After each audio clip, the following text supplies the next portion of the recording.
예, 안녕하세요. 오늘 윤석열 총장이 이제 사주를 한번 보려고 그럽니다.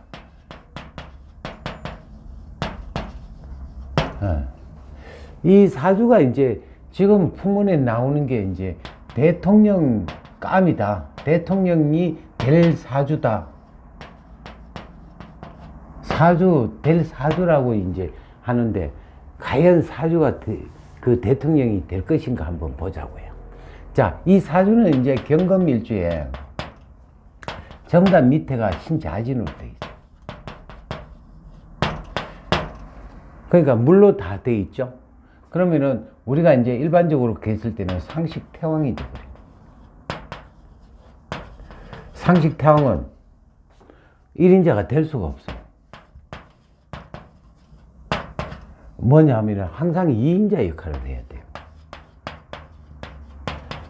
근데 대통령은 1인자지 않습니까? 근데 2인자로 남는다는 그 자체는 절대로 될 수가 없죠.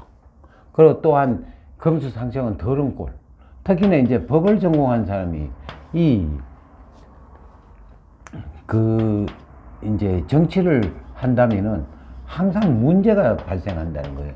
뭐 어떤 문제가 생기냐 하면은 우리가 일반적으로 돈을 빌려줬을 때는 그냥 돈을 그 사람이 필요하고 그 어떤 양심이 있기 때문에 그 양심에 의해 가지고 돈을 갚아야 마땅하죠.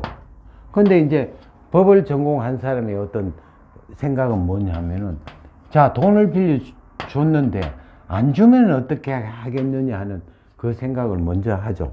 항상 부정적인 시각. 안 주면 어떻게 하겠다.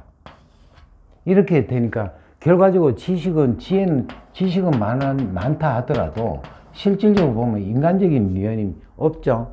그게 이제 실질적으로 보면은 덕망이 없다는 거예요. 우리는 어떤 대통령이 되든 장수가 되려면은 항상 덕망이 있어야 돼요. 덕망이 있는데 이 법관이라는 자체는 좀 덕망이 부족한 부분이 있어요. 그러면 올바른 어떤 장수나 올바른 대장이 될 수가 없다는 거죠.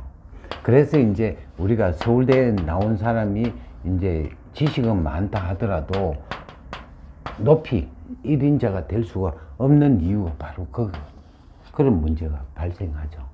그리고 또 이 자체는 전부 다 금수로 해가지고 물론 빛은 농막기기를 해가 없는 화라는 자체가 생기기 때문에 어떤 총장까지는 갈 수 있는 어떤 부분은 있다 하지만 정치하고는 아니다.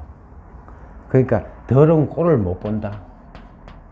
우리가 정치라는 자체는 뭐냐 하면은 북한의 4대 노선은 우리가 궁극적인 목표는 뭐냐 하면 수단과 방법을 가리지 않고 적화야욕 통일하는 거예요.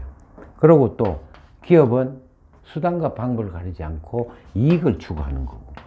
자, 그 다음에 국회의원은 수단과 방법을 가리지 않고 정권을 쟁취하는 거라고 했습니다. 근데 그게 얼마나 뭐 거짓말을 하는 그 자체도 하나의 작전이라고 보고, 이런 어떤 검수상청은 이런 작전을 할 수가 없다는 거죠. 뭐 물론 비밀은 있다 하더라도 거짓말을 할 수 있는 입장이 아니기 때문에 이 대통령이 될 수 있는 사주는 아니다. 그러면 어떤 게 이제 그러면은 대통령이 될 수 있느냐? 신앙 관왕이 돼야죠. 항상 조직을 굉장히 중요시하는 그런 사람만이 이제 대통령이 될 수가 있는 거죠. 그러니까 우리 이제 박정희 대통령 같이 인신사회를 갖고 있다든가 진술충미를 갖고 있는 어떤 김영삼 대통령 같은 경우는 규합을 하는 어떤 조직을 규합하는 어떤 부분이지, 이 금수상청은 어떤 1인 5역 12가지 재주가 있기 때문에 결과적으로 조직을 와해하는 어떤 부분이 그런 사주기 때문에 대통령이 될 수가 없다. 이렇게 이제 단정할 수가 있는 거고, 본인도 이제 정치에 그렇게 골치 아픈 거를 하려고 하지 않을 것 같다는 사주로 보여집니다. 예, 감사합니다.